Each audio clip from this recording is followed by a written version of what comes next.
Hey, this the boy TruDat checking in, and I'm finna go ahead and interview super producer Geno. Y'all stay tuned. Welcome to TruDatTV, and I'm sitting here with one of the hottest producers in the South, my man Geno. What's going on, man? What's happening? What's happening? You doing good, man? Chilling, man. That's what's up. Good to be here. Yeah. So, man, where are you originally from? Well, you know, people that don't know, I'm from Grand Bay, Alabama. But, you know, that's my hometown. You know, Yeah. I reside in Mobile, you know what I'm saying? I always got people in Mobile, but, you know, Grand Bay is my hometown, you know. Yeah. At the end of the day. Okay, then. Yeah. So, man, you know, we in the studio right now. How long have you been making beats? Shit, been a minute, man. Been making beats. I say probably I started when I was like 10 years old. 10. You know, 10, 11, like that, just fooling around with, you know, fooling with the keys, you know, in church, playing with the drum, playing with the key. You know, my dad played the organ. You know, my whole family really real music orientated. You know what I'm saying? So it's really been in my blood. You know, so I always had the talent, no practice. You know what I'm saying? Just as soon as I hit them keys, and playing with them beat machine, you know what I'm saying? It just the talent, it just arose. You know what I'm saying? Yeah. And yeah, I just picked up with it just like that, you know what I'm saying? So okay then. So man, it's just, like you say, it's just natural. It's a natural thing. Natural thing, man. Dang, man, that's talent though. Because there's a lot of people out here just, you know, it takes a lot of practice. To me, it takes a lot of practice, man. Yeah. So man, how did you come up with the name Geno? Well, I done had plenty names, you know what I'm saying? You know, I had a lot of names. I done had Zone. I done had, you know, Young G, just a bunch of names, you know what I'm saying? Yeah. Because back then I used to rap when I was 16, and I had a little rap group called Cloud9 Gang, you know what I'm saying? But at the time I wasn't known really, being a producer was my primary focus, you know what I'm saying? So as I came up, you know what I'm saying, and just started realizing and noticing the game and how everything was playing and how people was coming in and out the game, I just started thinking, I was like, maybe I take this producer thing seriously and really do something with it and come up with something unique, you know what I'm saying? Yeah. So after just going through names, you know what I'm saying, I'm just thinking like I need something to represent, you know, where I'm from, and then still actually have something that people could kind of recognize me with it. So I just took, the first thing that came in my head was Alabama. You know, I'm from Alabama. Yeah. You feel me? So I had to put the AL.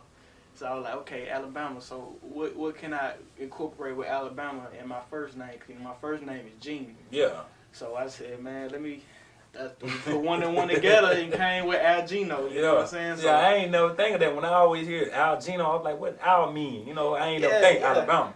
Yeah. That's really come from. Okay, you know then. Okay then.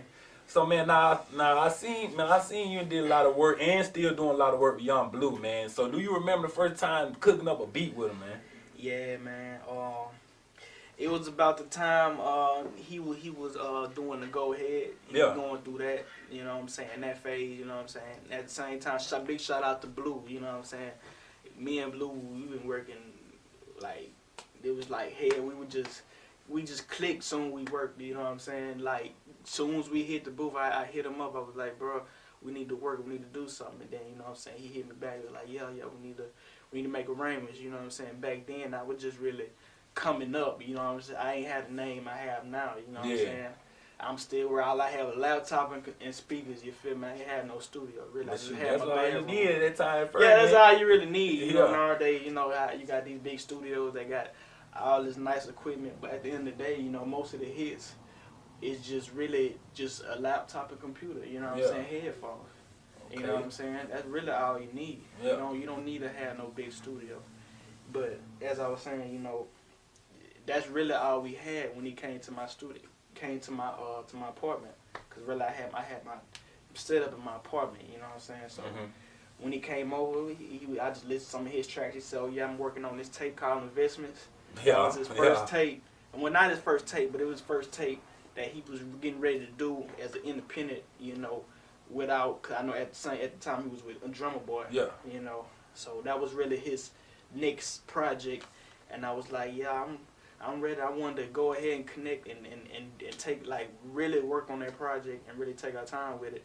And I guess after the first two songs we did, the first song we did was the what was the song?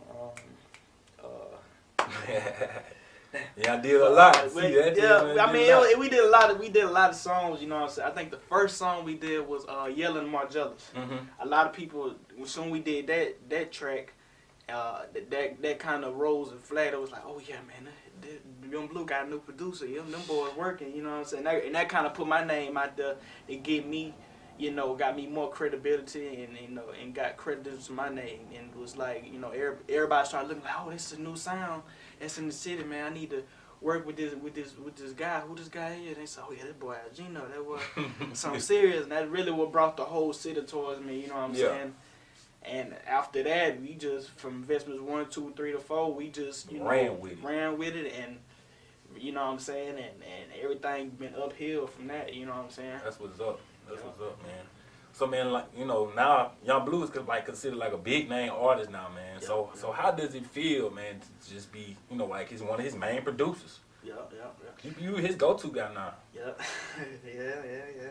I mean, it feel good, you know. I mean, it's always refreshing, you know, to have an artist, you know, that could grow and y'all can grow together. Cause you know, it's things that Bleu taught me that I wasn't, you know, really prepared for or wasn't, you know, 100% up the game with, but he really, you know, put a focus on my mind and gave me a new perspective on the music game. Cause, you know, by him being so experienced, he's already been in the game. You know what I'm saying? He had time with other celebrities and all this and that. You know what I'm saying? So that was a lot new for me. So they gave me the, you know, the strength and, you know, the knowledge to grow as well. You know what I'm saying?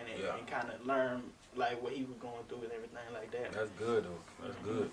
So man, speaking of celebrities, man, I see that you also did some work with Boosie, man, which he dropped the album like early last month called Boo Pop, and he had a song on there called Let Me Know featuring Young Bleu and produced by you, Geno, man. So man, how does it feel to be a part of that album? It feel real good. That was really my first placement on a big like a big, you know, record with Boosie, well, you know, the album.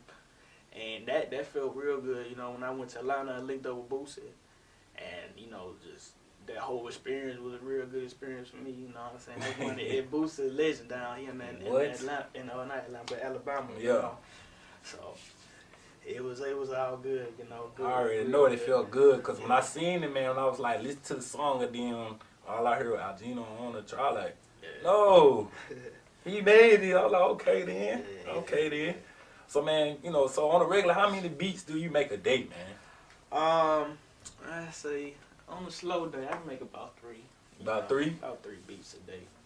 But it's true. I mean, like I said before, man, it's to me making beats is hard to me, and it's like take a lot of work. So when you saying 3, that's a lot. Well, when you got that talent, you know, a lot of producers can make more beats than that. It's times where I've made like 5 or 6 beats in a day, you know, in a session. You know, when you get that vibe, when you get that flow, you know, it just comes out. Yeah. You know what I'm saying? Especially if you're already talented. You know what I'm saying? I got music in my blood. That's all I think about. You know what I'm saying? So the beats, they come to me just like that. I can make a beat in about easy 15 minutes. You know what I'm saying? 10 minutes.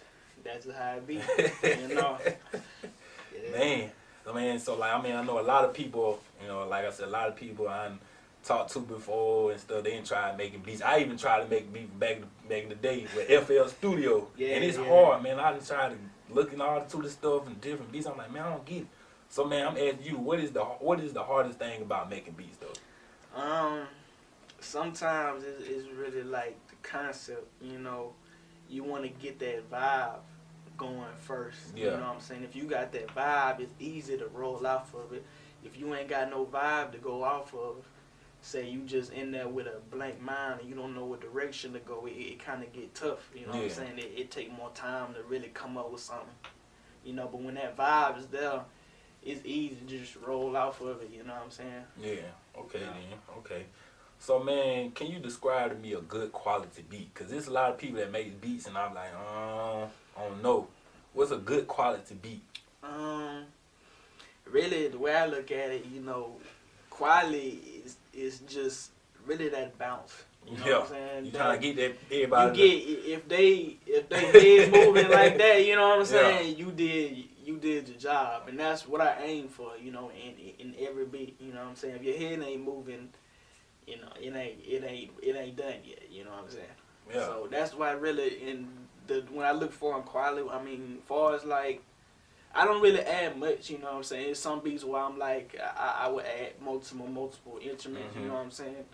Like 10 instruments. You know, at one time, and then there's some beats where I only got a kick, snare, clap, and a piano. You know what I'm saying? It's simple like that. It's but simple, it don't be, you know, it sounds like it be having like more to it. Yeah, but some of that goes with you know, mixing and engineering. Yeah. Because at the same time, I'm a producer and an engineer. Okay. You know, so I like to add a lot of effects, a lot of stuff you don't really hear, but it's in there. You know what I'm saying? Man. So man, you said earlier you know, this last question, you said earlier that you can make a beat by what, 10, 15 minutes. Yeah. So man, we here now. I really want to see how fast you can make a beat, man. All right then. Hey, so all right, let's get it. It's your boy Geno on the track. Make sure y'all subscribe to TruDatTV right now. You feel me?